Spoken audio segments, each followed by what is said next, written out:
Bonjour à tous, j'espère que vous allez bien, que votre semaine s'est bien passée au travail, au télétravail. Et je voudrais qu'on prenne ce chant sans plus tarder, un chant qui est sorti il y a quelques jours, qui dit « Dans la vallée des peurs et des larmes, je ne crains rien car tu es avec moi.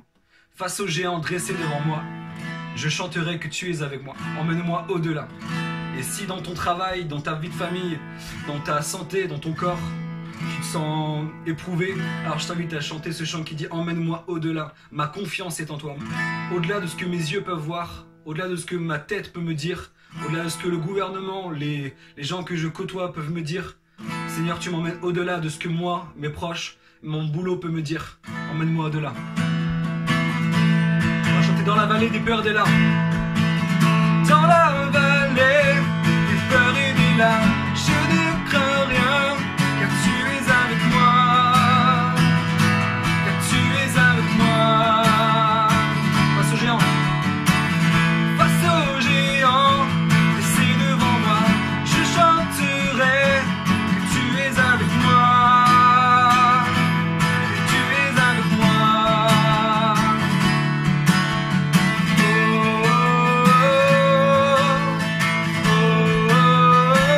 Dans la vallée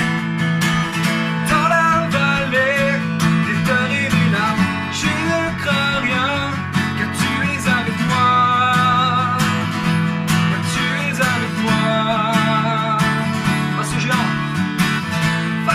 géants, dressés devant moi, je chanterai que tu es avec moi. Que tu es avec moi. Emmène-moi au-delà, au-delà. Ma confiance est en toi. Je veux marcher par la foi. Emmène-moi au-delà, au-delà. Tu ne me laisses pas, car mon combat est ton combat. Quand l'océan rugit devant moi, je suis en paix, car tu es avec moi. Car tu es avec moi. Emmène-moi au-delà, au-delà. Ma confiance est en toi. Je veux marcher par la foi. Emmène-moi au-delà, au-delà. Tu ne me laisses pas, car mon combat est ton combat. On va dire je vivrai pour un seul nom, Jésus.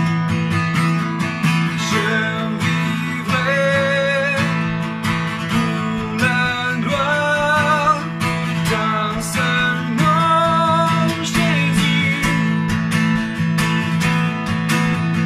À jamais la victoire porte un nom, Jésus. À jamais je vivrai pour la gloire d'un seul nom, Jésus. À jamais la victoire porte un nom, Jésus. Emmène-moi au-delà, au-delà. Ma confiance est en toi. Je veux marcher par la foi.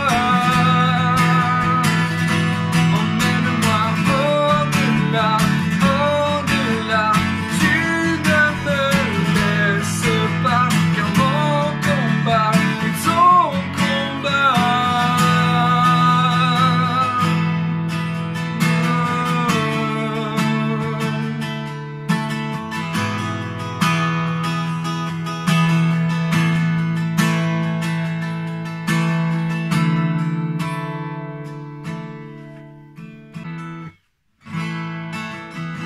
Amen. On a proclamé emmène-moi au-delà. Et maintenant on va proclamer Jésus, que ton règne vienne, que ta volonté soit faite comme nous dit cette prière. Jésus, nul n'est comparable, sauveur admirable, révèle ton amour. Descends sur nous, descends sur notre vie, sur notre situation.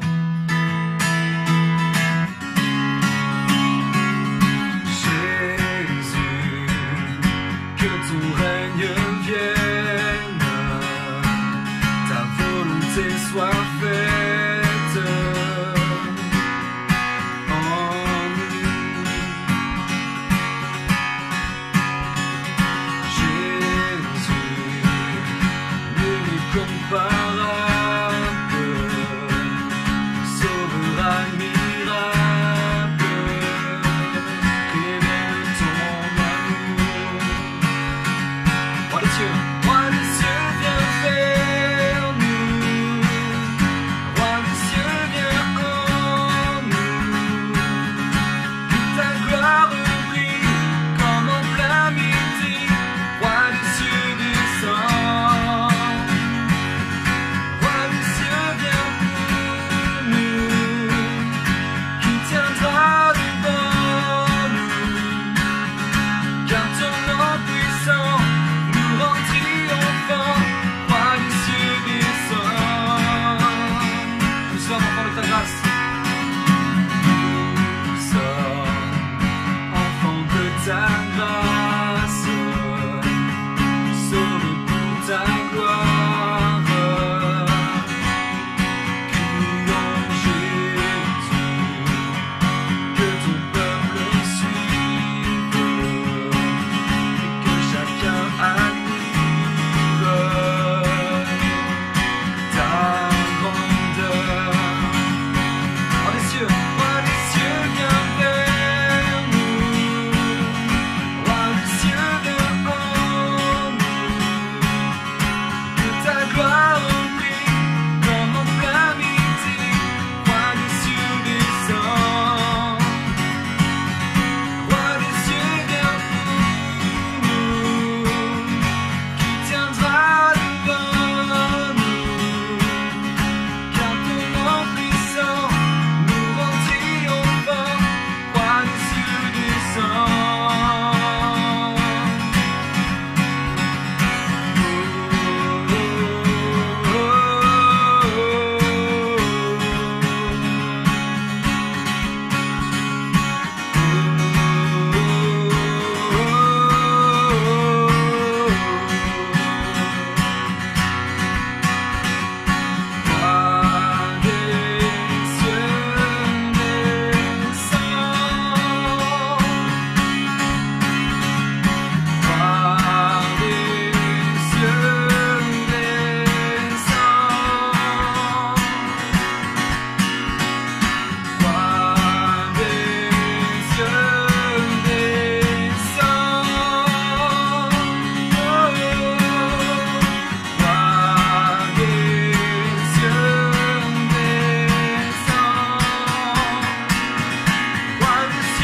des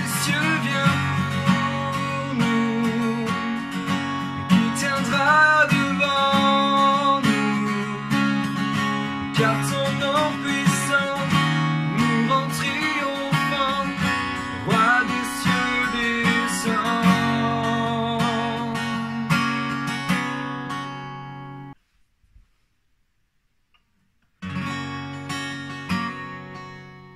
Tu m'as ébloui par tes mélodies. Tu m'entoures d'un chant d'amour, chant de délivrance devant mes ennemis. Toutes mes peurs s'enfuient. Je ne suis plus esclave de la peur. Je suis enfant de Dieu.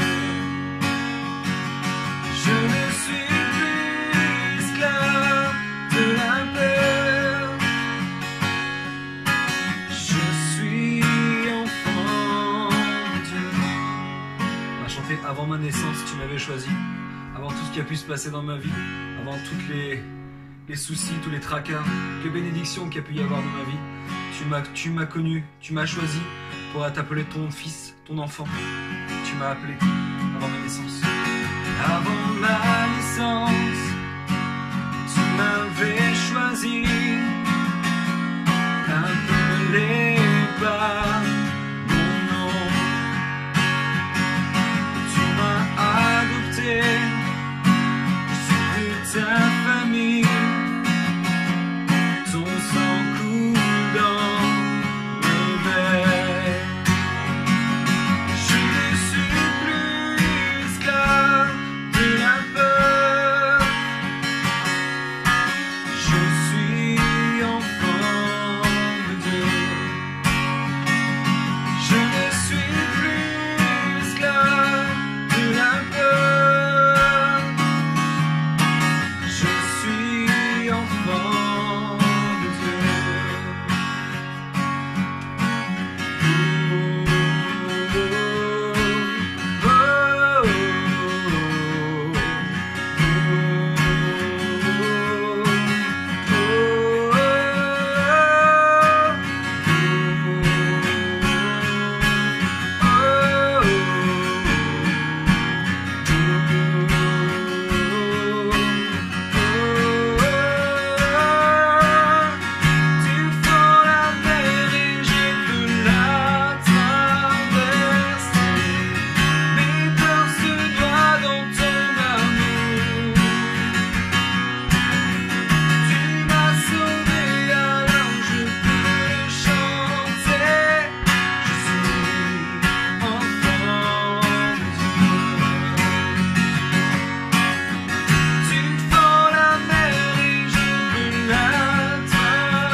Mon âme a soif de toi, mon Dieu, mon Père, mon roi, mon maître entier soupire après toi. Garde ton cœur de père, ma source qui désaltère, rafraîchis mon âme de toi.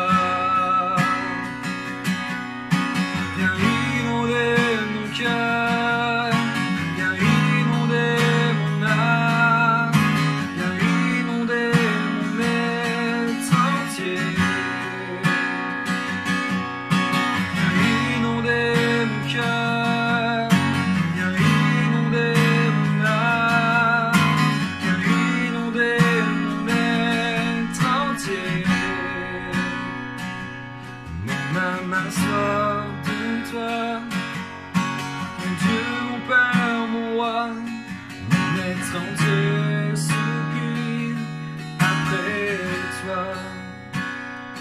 Garde ton cœur de père, la source qui désaltère, rafraîchis mon âme de toi.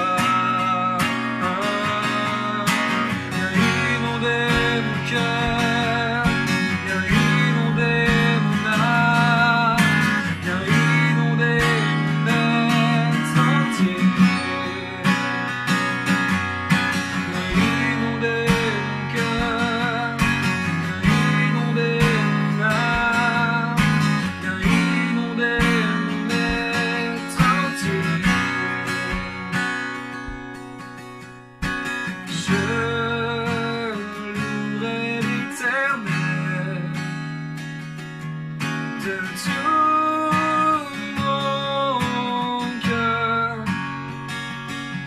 Je raconterai toutes ces merveilles, je chanterai son nom.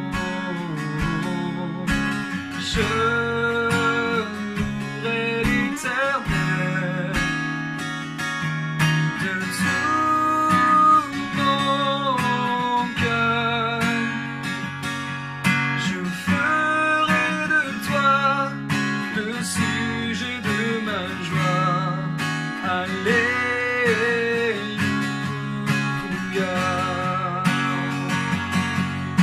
Viens inonder mon cœur, viens inonder mon âme, viens inonder mon être entier. Viens inonder mon cœur, viens inonder mon âme, viens inonder mon être entier. On va reprendre ce dernier refrain avant de laisser la place au pasteur.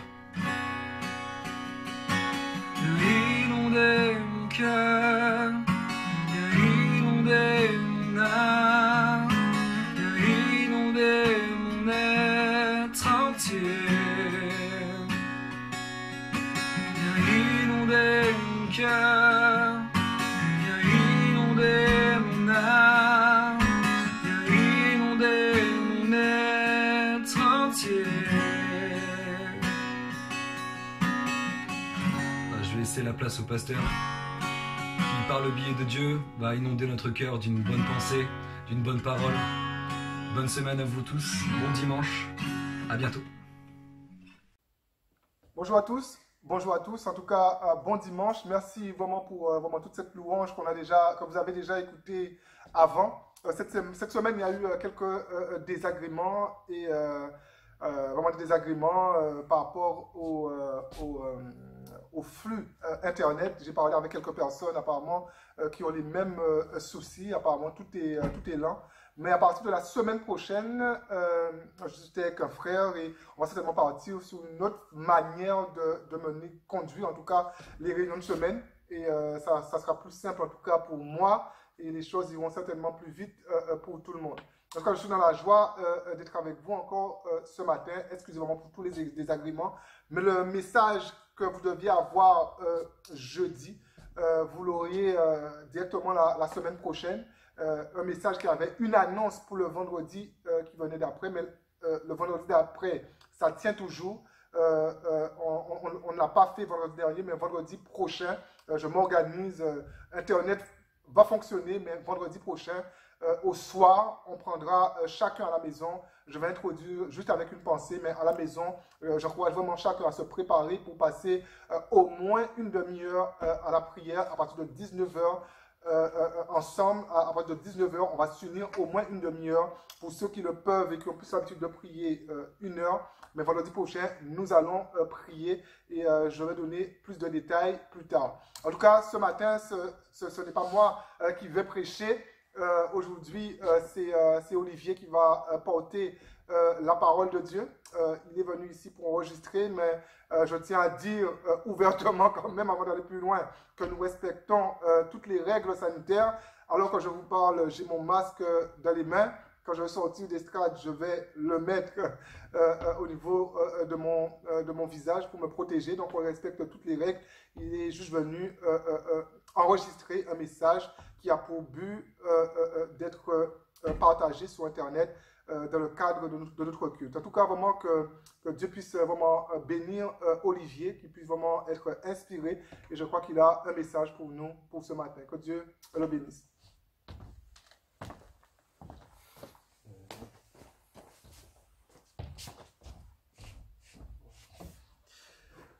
Et bonjour à tous. Certainement qu'on n'a pas eu l'occasion de se voir, ça fait longtemps, à la suite de ce confinement qui va durer. Donc nous voulons, comme le pasteur vient de le dire, respecter les règles qui nous sont données par les autorités. Nous observons donc la distanciation et nous avons chacun nos masques pour vraiment éviter la contagion. Moi, c'est aussi l'occasion de saluer tout le monde parce qu'on n'a pas toujours l'occasion de se saluer. Et vraiment, c'est en mon nom et au nom de toute ma famille. Donc, nous vous aimons vraiment très fort et que Dieu vous bénisse dans vos foyers.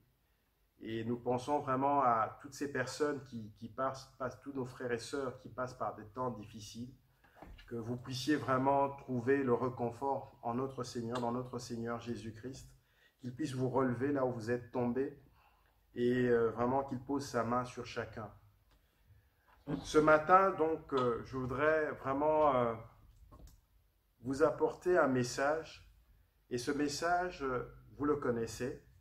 Je l'ai intitulé « Jésus revient bientôt ». C'est vrai que nous traversons des moments qui ne sont pas faciles. Nous traversons des situations inédites, je devrais dire même une situation inédite. Cette pandémie qui nous a obligés à même, je veux dire, ne plus nous réunir normalement. Donc voilà, malgré cette situation, nous continuons à prier les uns pour les autres et vraiment à garder la foi. Nous allons, sans plus tarder, entrer dans la parole de Dieu et lire la parole de Dieu. La Bible nous dit que la parole de Dieu dans le livre des psaumes, c'est vraiment cette lumière sur notre sentier, cette lampe à nos pieds. Nous voulons dépendre encore ce matin de la parole de Dieu. Donc, nous allons dans l'évangile selon Luc, le chapitre 17, du 26e verset au 36e. Dans le chapitre 17, du 26e verset au 36e verset. Ce qui arriva du temps de Noé arrivera de même au jour du Fils de l'homme. Les hommes mangeaient, buvaient, se mariaient et mariaient leurs enfants jusqu'au jour où Noé entra dans l'arche. Le déluge vint et les fit tous périr. Ce qui arriva du temps de Lot arrivera pareillement. Les hommes mangeaient, buvaient, achetaient, vendaient, plantaient, bâtissaient, mais le jour où Lot sortit de Sodome, une pluie de feu et de soufre tomba du ciel et les fit tous périr. Il en sera de même le jour où le Fils de l'homme paraîtra. En ce jour-là, que celui qui sera sur le toit et qui aura ses effets dans la maison ne descende pas pour les prendre, et que celui qui sera dans les champs ne retourne pas non plus en arrière. Souvenez-vous de la femme de Lot. Celui qui cherchera à sauver sa vie la perdra, et celui qui la perdra la retrouvera. Je vous le dis, en cette nuit-là, de deux personnes qui seront dans un même lit, l'une sera prise et l'autre laissée. Les deux femmes qui moudront ensemble, l'une sera prise et l'autre laissée. De deux hommes qui seront dans un champ, l'un sera pris et l'autre laissé. Les disciples lui dirent, « Où serait-ce, Seigneur ?» Et il répondit, « Où sera le corps? Là s'assembleront les aigles. » Voilà, donc je disais que j'avais intitulé ce message comme ceci, « Jésus revient bientôt ».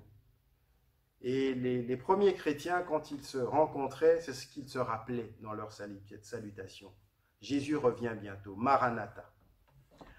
Ce passage que nous venons de lire nous donne des indications claires au sujet du retour du Seigneur. Ce passage compare ce temps du retour du Seigneur à l'époque de Noé et à celle de Lot aussi. Ce passage décrit aussi le contexte de ces deux époques. Et enfin, ce contexte montre que les gens vaquaient à leurs occupations. Ces occupations étaient certainement nombreuses, mais les gens vaquaient à leurs occupations. Si on devait traduire dans le langage moderne, les gens étaient dans leur train-train quotidien. Métro, boulot, dodo. Ce récit est très intéressant pour nous, qui sommes arrivés à la fin des temps, et tous les signes nous le montrent clairement. Il nous faut donc nous préparer. Donc nous allons voir ensemble, au travers de 2 points, que je vais citer, comment se préparer pour ce retour. Et nous allons vraiment nous appuyer sur les exemples de ces 2 personnages bibliques que sont Noé et Lot.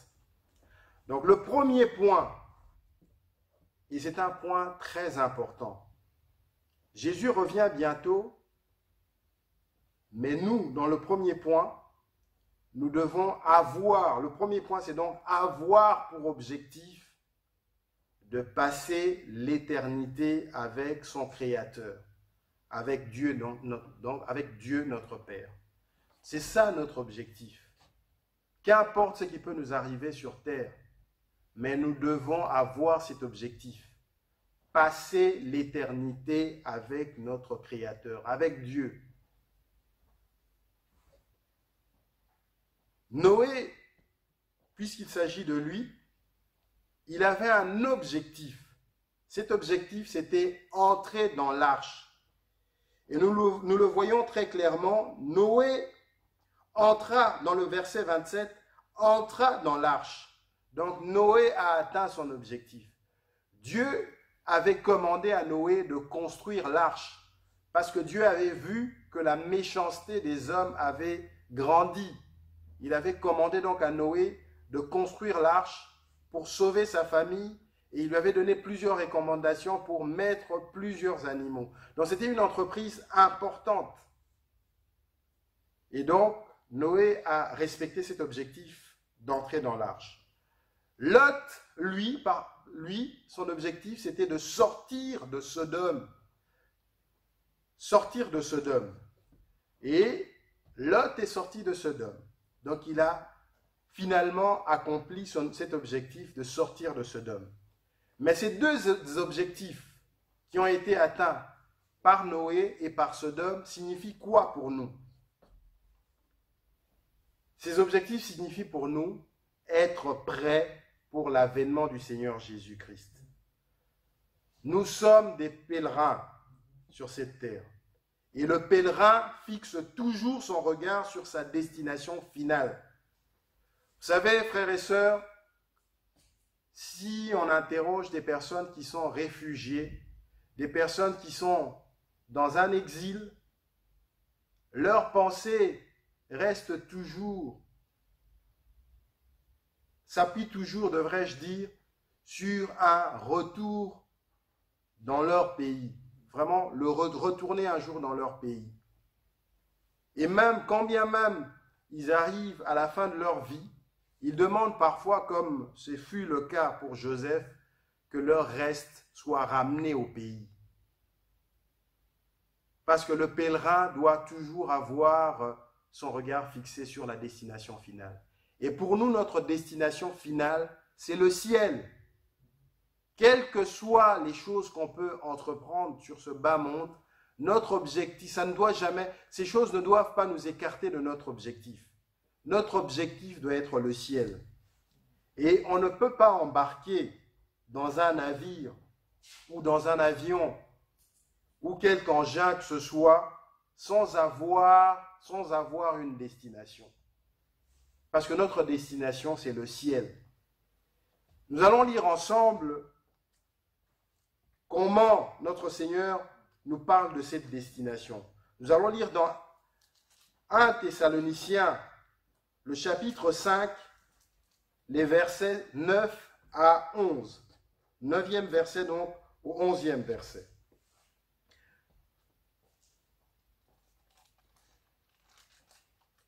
Voilà ce que le Seigneur nous dit. Car Dieu ne nous a pas destinés à la colère, mais à l'acquisition du salut par notre Seigneur Jésus-Christ, qui est mort pour nous, afin que soit que nous veillions, soit que nous dormions, nous vivions ensemble avec lui. C'est pourquoi exhortez-vous réciproquement et édifiez-vous les uns les autres, comme en réalité vous le faites. Donc voilà, nous devons nous construire ensemble réciproquement pour cet objectif-là, pour cette destination-là. La destination, c'est l'acquisition du salut par notre Seigneur Jésus-Christ, qui est mort pour nous, afin que soit nous veillions, soit que nous dormions, nous vivions ensemble avec lui. Nous voulons passer l'éternité avec Dieu. Et aujourd'hui, malheureusement, il y a tellement de choses qui nous accaparent. Comme du temps de Noé, comme du temps de Lot, il y a tellement de choses qui nous accaparent. Et ces choses peuvent être légitimes, mais ces choses peuvent nous écarter de notre objectif final, c'est d'aller au ciel. Et d'ailleurs, le Seigneur nous encourage, nous tous, en commençant par ceux qui dirigent l'Église, le pasteur, les anciens, les diacres et tous les chrétiens, quel que soit là où le Seigneur vous a positionné, c'est de travailler à préparer l'Église pour cette destination finale. Nous ne devons jamais oublier cette destination finale. C'est ça même la raison de notre vie. C'est-à-dire nous travaillons pour que nous arrivions à cette destination finale. Et nous parlons de ça autour de nous parce que c'est là où nous devons aller. Tous nous devons aller. Parce que Dieu a tant aimé le monde qu'il a donné son Fils unique afin que quiconque croit ne périsse point, mais qu'il ait la vie éternelle. Parce que le Seigneur, l'objectif, c'est de nous emmener au ciel, de passer l'éternité avec lui. C'est ce que le Seigneur veut pour nous. Le deuxième point, c'est quelle attitude avoir dans le contexte de la fin des temps. Là, nous pouvons vraiment nous appuyer sur ces deux personnages bibliques. Quelle était l'attitude de Noé? Quelle a été l'attitude de Lot pour atteindre les objectifs? À savoir, pour Noé, entrer dans l'arche, et pour Lot, sortir de Sodome. Dans Matthieu 24, le verset 42, le Seigneur nous dit « Veillez donc, puisque vous ne savez pas quel jour votre Seigneur viendra. Veillez !» Et un serviteur de Dieu qui avait, dans le cadre de sa formation militaire, dans le cadre de cette formation militaire, avait nous raconté justement que quand les tournantes pour veiller se faisaient, il devait vraiment, même quand il était fatigué, rester comme en éveil, c'est-à-dire ne pas s'endormir comme une tierce personne pourrait s'endormir. C'est-à-dire que même quand il se reposait, il était toujours aux aguets. C'est-à-dire nous devons toujours être aux aguets, toujours prêts pour le retour. Vous savez, c'est un peu comme ce passage de la Bible qui parle des vierges folles et des vierges sages. C'est-à-dire qu'à un moment donné, toutes les vierges sont allées dormir, mais les vierges sages avaient de l'huile dans leurs lampes. C'est un peu comme cela qu'un chrétien doit, s'il est fatigué, c'est comme ça que le chrétien doit être. Toujours prêt, toujours avoir de l'huile dans sa lampe. Donc voilà. Mais maintenant, observons un peu comment Lot veillait. La Bible nous dit dans Genèse 19, le verset 1 à 2, comment Lot veillait. Donc nous allons dans Genèse 19, on va lire les deux premiers versets. Les deux anges arrivèrent à Sodome sur le soir, et Lot était assis à la porte de Sodome. Quand Lot les vit, il se leva pour aller au devant d'eux. et se prosterna la face contre terre. Puis il dit, voici mes seigneurs, entrez, je vous prie, dans la maison de votre serviteur, et passez-y la nuit. Lavez-vous les pieds, et vous vous leverez de bon matin, et vous poursuivrez votre route. Voilà. Donc Lot était certainement conscient de la situation de péché dans Sodome pour se tenir à la porte de cette ville. Parce que ce positionnement démontre une lucidité et ce positionnement démontre aussi cette vigilance de sa part. Et c'est parce qu'il était à la porte qu'il a pu apercevoir les deux anges qui arrivaient. Parce que s'il ne se positionnait pas à la porte, il n'aurait pas vu les deux anges arriver. Et nous savons qu'à l'époque, les grandes décisions se prenaient aux portes de la ville. Et c'est de ces portes qu'on pouvait apercevoir un danger. C'est de ces portes des villes. Et Lot était positionné là où il fallait. Et c'est comme cela que le Seigneur nous conduit. Pour quelqu'un qui veille, c'est quelqu'un qui est à l'endroit, au bon endroit, à l'endroit où le Seigneur le veut. Et Lot était à l'endroit où le Seigneur le voulait, c'est-à-dire à la porte de la ville. Et nous aussi, nous devons être au bon endroit. Être au bon endroit, pour nous, c'est quoi? C'est être en Christ, ancré en Christ. Ancré en Christ, c'est quoi? C'est quelqu'un qui marche avec le Seigneur. C'est quelqu'un qui vit sa chrétienté pleinement. C'est-à-dire, c'est quelqu'un qui est dans la prière. C'est quelqu'un qui est dans la méditation de la parole. C'est quelqu'un qui est dans la pratique de la parole. C'est quelqu'un qui est dans l'amour de Dieu. C'est quelqu'un qui est dans l'évangélisation. Parce qu'il vit quelque chose de grand avec le Seigneur et il n'a pas envie de garder cette chose pour lui tout seul et qui partage l'évangile autour de lui. Mais il n'y a pas que Lot. Il y a, comme je vous ai dit, deux personnages. Et le deuxième, c'est Noé. Et on va lire là aussi dans Genèse 6, du verset 5 au verset 9. L'Éternel vit que la méchanceté des hommes était grande sur la terre et que toutes les pensées de leur cœur se portaient chaque jour uniquement vers le mal. L'Éternel se repentit d'avoir fait l'homme sur la terre. Il fut affligé en son cœur. Et l'Éternel dit, « J'exterminerai de la face de la terre l'homme que j'ai créé. Depuis l'homme jusqu'au bétail, aux reptiles et aux oiseaux du ciel, car je me répands de les avoir faits. Mais, Noé trouva grâce aux yeux de l'Éternel. Voici la postérité de Noé. Noé était un homme juste et intègre dans son temps. Noé marchait avec Dieu. Voilà. Noé marchait avec Dieu. Dans le chef de Noé, nous avons encore plus d'éléments. Ce dernier avait trouvé grâce aux yeux de Dieu, car la Bible le décrit comme quelqu'un de juste, intègre et marchant avec Dieu. Quand on parle de juste, c'est parce qu'il faisait ce qui est bien. Je disais tout à l'heure, ce qui est bien, c'est être en Christ.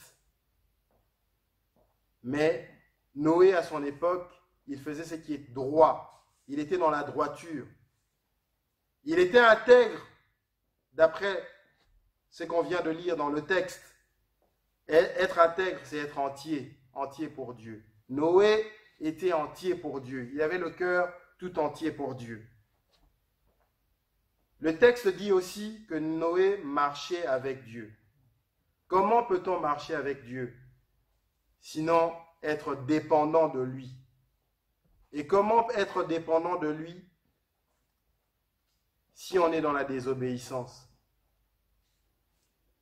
Noé, c'était quelqu'un qui était dans l'obéissance, parce que Dieu lui avait commandé certaines choses. À l'époque, ça pouvait paraître vraiment farfelu de construire ce grand navire, mais il a obéi. Et nous allons lire et voir dans les dans l'Épître aux Hébreux combien Noé était obéissant. Et nous allons découvrir la foi qu'il avait en Dieu. Donc dans Hébreux, nous allons lire dans Hébreux 11, le verset 7.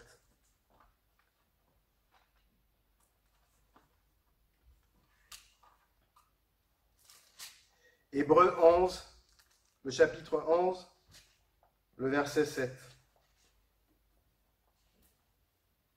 Et nous découvrons combien cet homme avait la foi en Dieu.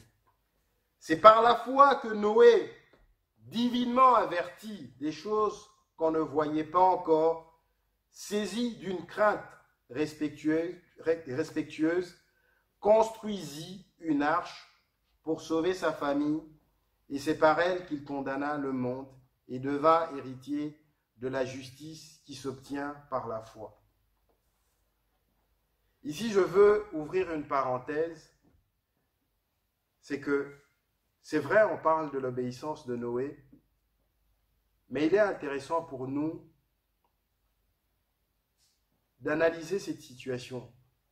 En fait, Noé construisait un navire et c'était une situation inédite. C'est un peu comme ce que nous vivons actuellement avec cette pandémie. Et les gens, la Bible nous dit dans le texte principal que nous avons lu, les gens vaquaient à leurs occupations. Et c'est vraiment moi, c'est ce que j'ajoute, comme si de rien n'était. Comme si de rien n'était. C'est pour dire que même nous pouvons tomber dans ce piège. C'est-à-dire vaquer à nos occupations, ne regarder qu'à nos situations au lieu de regarder à Dieu. Au lieu de regarder ce qui se passe autour de nous.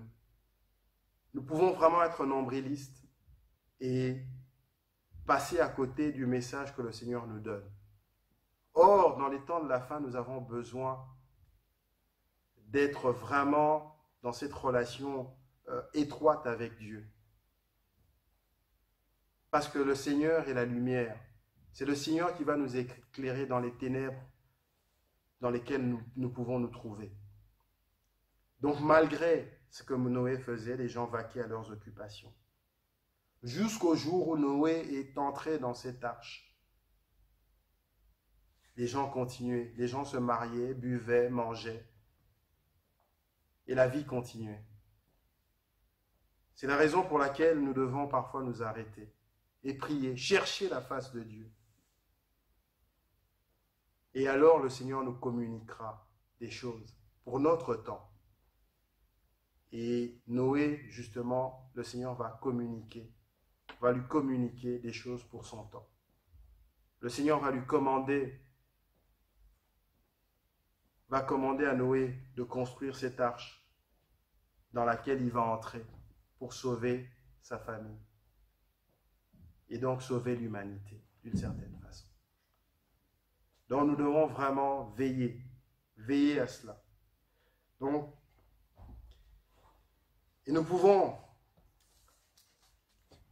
lire aussi 1 Thessaloniciens 5, 4, 6 qui nous encourage dans le même sens. 1 Thessaloniciens 4, 6 qui nous encourage dans le même sens. 1 Thessaloniciens 5, 4 à 6. Voilà ce que la parole de Dieu dit. Mais vous, frères, vous n'êtes pas dans les ténèbres pour que ce jour vous surprenne comme un voleur. Vous êtes tous des enfants de la lumière et des enfants du jour. Nous ne sommes point de la nuit ni des ténèbres. Ne dormons donc point comme les autres, mais veillons et soyons sobres. Il nous faut veiller, ne pas être agité. Aujourd'hui, on parle plus de la pandémie que de Jésus-Christ. Et nous devons vraiment veiller. Nous devons veiller et fixer les regards sur la personne de Jésus. Jésus revient bientôt. Jésus revient bientôt. Jésus revient bientôt. C'est loin d'être une parole comme ça qu'on peut dire, mais Jésus revient bientôt. Ne soyons pas surpris. désagréablement. Nous ne savons pas le jour, mais nous voulons être surpris agréablement. Et plus qu'être surpris, nous voulons désirer le retour du Seigneur.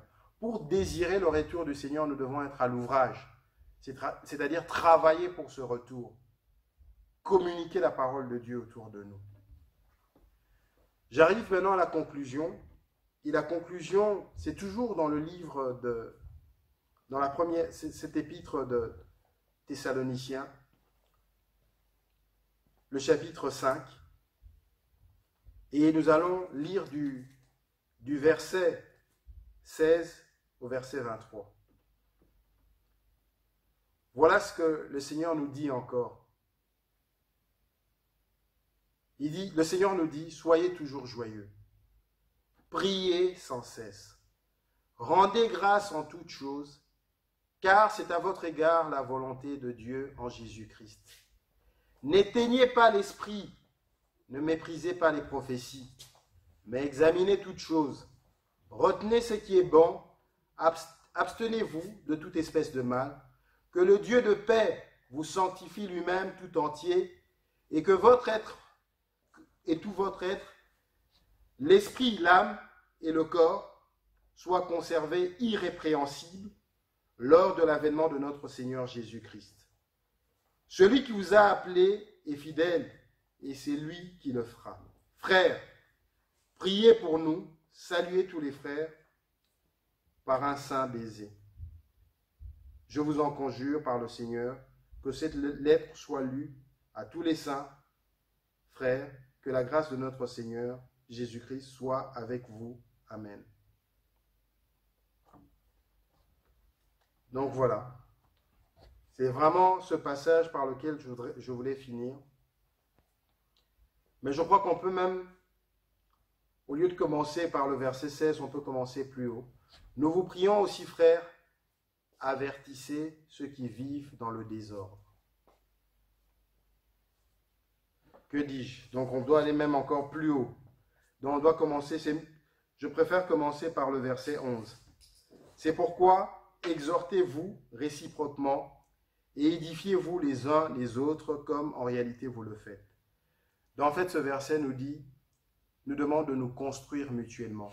Au lieu de nous détruire mutuellement, pour l'avènement du Christ, au lieu de nous détruire mutuellement, construisons-nous mutuellement. Donc dans un premier temps, le Seigneur, dans cette conclusion, nous demande de nous construire mutuellement. Nous exhorter par la parole de Dieu.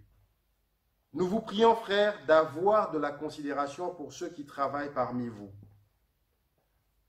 Ici, c'est toujours dans le contexte de la fin des temps.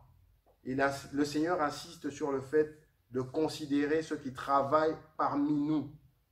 Nous devons considérer toutes les personnes, partant du pasteur aux personnes qui nettoient dans notre église. Considérer tout le monde. Parce que tout le monde est appelé à servir. Nous voulons vraiment considérer, avoir la considération pour tout le monde. Et le Seigneur dit aussi que nous devons considérer ceux qui nous dirigent et ceux qui nous exhortent. Il faut avoir de l'égard pour ceux qui nous dirigent et ceux qui nous exhortent. Et ayez pour eux beaucoup d'affection. Le Seigneur ici ne demande pas d'avoir de l'affection pour eux parce qu'ils sont bons, parce qu'ils ont un bon comportement, mais le Seigneur nous demande simplement d'avoir de l'affection pour eux. Pas parce qu'ils sont comme ceci ou comme cela. Avoir de l'affection. Parfois, nous sommes en train de conditionner notre amour, notre affection, mais le Seigneur ne nous demande pas ça. D'aimer. Et toujours, tout ceci, c'est dans le contexte de la fin des temps.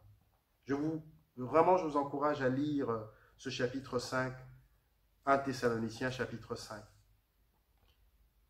Et puis le Seigneur poursuit, « Nous vous prions aussi, frères, avertissez ceux qui vivent dans le désordre. » Après avoir parlé de ceux qui sont dans l'Église, le Seigneur nous parle de ceux qui sont en dehors. Nous ne pouvons pas oublier ceux qui sont en dehors, ceux qui vivent encore dans le désordre, loin de Dieu, parce que Jésus revient bientôt. Parlons à ceux qui ne connaissent pas le Seigneur dans nos maisons, dans nos familles, nos collègues. Parlons de Jésus-Christ, parce qu'il revient bientôt. Après, ce sera trop tard. Et le Seigneur nous dit, prenez garde, que personne ne rende à autrui le mal pour le mal, mais poursuivez toujours le bien. Toujours dans cette attente, nous devons poursuivre le bien. Poursuivre le bien. Et là où j'avais commencé, soyez toujours joyeux. Pourquoi joyeux? Mais parce que le Seigneur nous a placés dans son royaume. Aujourd'hui, nous sommes enfants de Dieu, alors que nous étions hier loin de Dieu. Nous avons beaucoup de raisons d'être joyeux. Priez sans cesse. La prière, ça doit être notre partage. Priez sans cesse.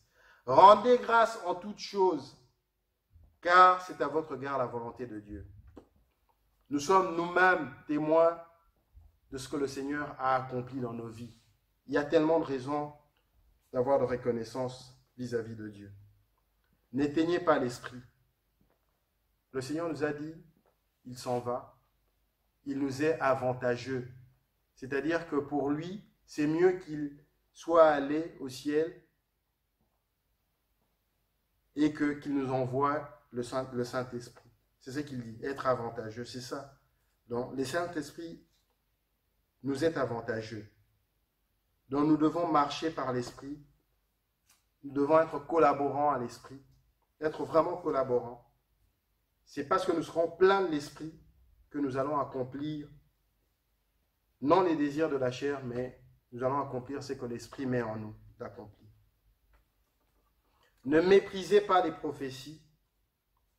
Examinez-les toutes. La prophétie par excellence, c'est la parole de Dieu. Et donc, nous devons vraiment être attentifs à la voix de Dieu. Voilà, je vais m'arrêter là. Et je vais laisser la parole au pasteur. Mais avant, je voudrais simplement dire une chose. Nous passons par des moments difficiles.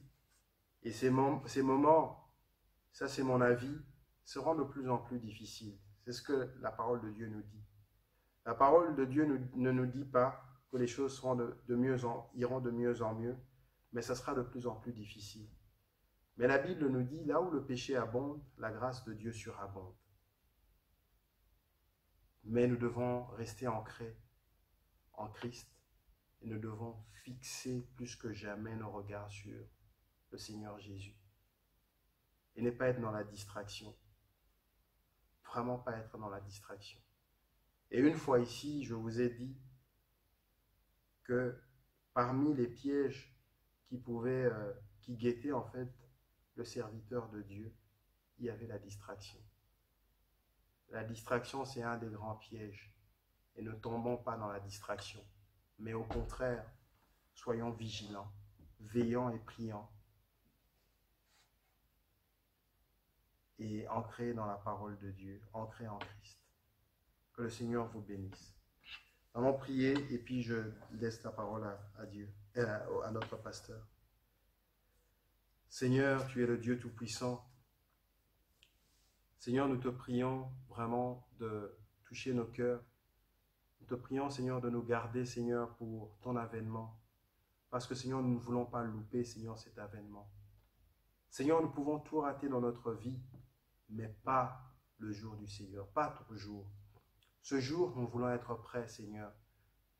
Seigneur, nous comprenons pourquoi l'apôtre Paul a pu dire qu'il ne voulait pas être disqualifié après avoir accompli toutes ces tâches. Seigneur, nous ne voulons pas être disqualifiés à la fin. Nous voulons combattre le bon combat jusqu'à la fin. Ô Seigneur, nous voulons être, Seigneur, ces canaux jusqu'à la fin des temps, par lesquels, Seigneur, tu vas toucher, tu vas bénir autour de nous. C'est te prie, Seigneur, de bénir chaque frère, chaque sœur qui a entendu le message. Et je laisse la parole à notre pasteur. Que Dieu vous bénisse.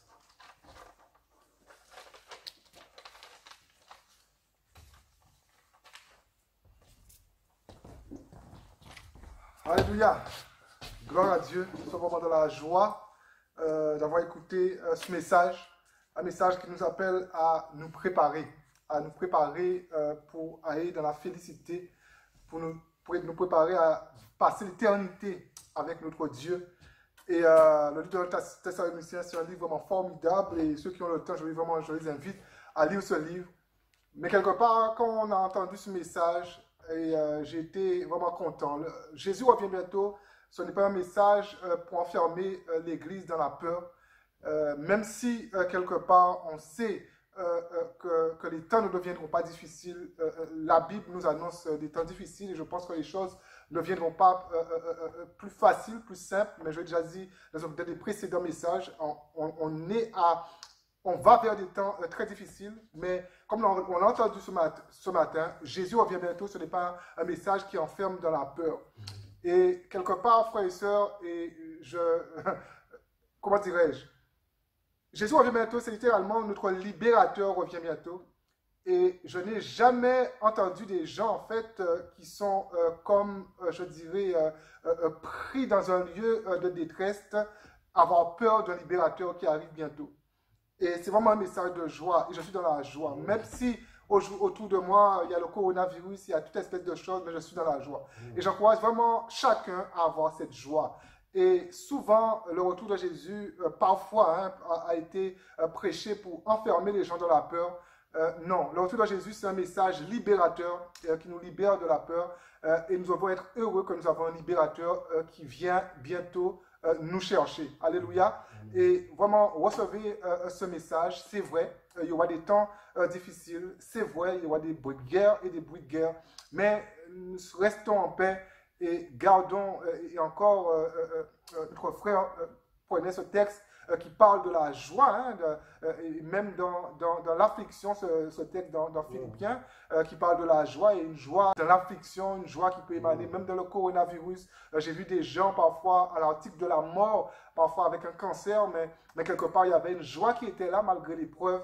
Et je crois que le retour de Jésus, que le savant en fait que nous avons un libérateur qui revient bientôt, doit nous enfermer dans une joie et non pas dans une peur. Et le message a été tellement équilibré aujourd'hui. En tout cas, une chose que je veux dire aussi, c'est que vraiment tous les points, je ne vais pas le reprendre, mais tous les points que Olivier il a pris, ce sont des points qu'aujourd'hui, plus que jamais, que le diable est occupé en fait à détruire dans l'Église. Et c'est pour ça que je vous encourage vraiment à prier, à prier vraiment fortement, afin que vraiment que ce que Olivier a dit, que nous puissions le vivre pour nous, mais que nous puissions aussi le vivre ensemble à l'Église. Je le répète encore, quasiment tous les points que Olivier a cités, ce sont des points que le diable aujourd'hui, il est déchaîné et il désire une seule chose, c'est détruire tous ces points. Mais nous voulons vraiment déclarer ensemble que nous allons vivre cette prédication et nous allons nous préparer pour passer l'éternité avec Dieu. Préparer, c'est s'examiner, préparer, c'est renoncer à des choses, préparer, c'est prendre des décisions, se préparer, c'est choisir ses priorités, tellement de choses. Mais nous déclarons en fait que nous serons prêts quand notre Seigneur reviendra. En tout cas, vraiment, soyez bénis. Je vous encourage vraiment, peut-être, les messages sont sur YouTube, à peut-être écouter et réécouter le message de ce matin, mais que vraiment ce message puisse vous fortifier, vous faire du bien. Et je vous dis à mardi pour un prochain message. En tout cas, vraiment que Dieu vous bénisse et à très bientôt. Et merci aussi à Olivier, à la louange aussi, parce qu'il y a aussi la louange, je ne dis pas souvent merci, mais même sans le dire, je le pense, Théo, Pascal qui aide pas mal par rapport à ça, alors que nous sommes confinés. Il y a encore des gens dans le groupe, mais quand nous sommes en confinement, c'est Théo et Pascal qui sont les principaux, on va dire, acteurs par rapport à la louange. En tout cas, vraiment, que Dieu vous bénisse et à très bientôt. Au revoir.